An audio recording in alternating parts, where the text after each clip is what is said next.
Okay, so now we're going to find the slope of horizontal and vertical lines.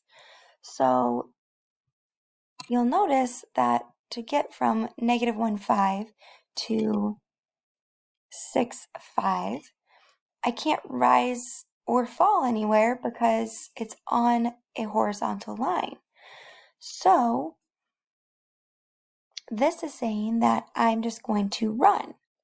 So I move, I run 1, 2, 3, 4, 5, 6, 7. So I could only run 7. So when I rise, I got 0. When I run, I got 7. So when I put it as rise over run,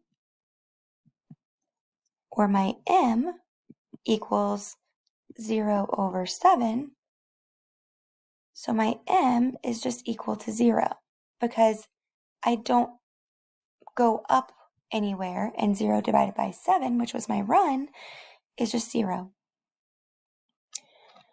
Whenever I have a vertical line, you'll notice that we go up 1, 2, 3, 4, but I can't run anywhere. So my rise is 4 and my run is 0. So when I have rise over run, my m, my rise was 4, my run was 0. But I can't take 4 divided by 0. Anytime you do 4 or something divided by 0, we get an error in our calculator. And that's because what this is called is undefined.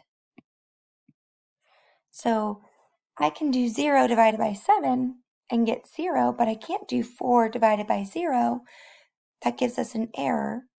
We can't divide by 0, and so we get undefined. So this leads us to our types of slopes.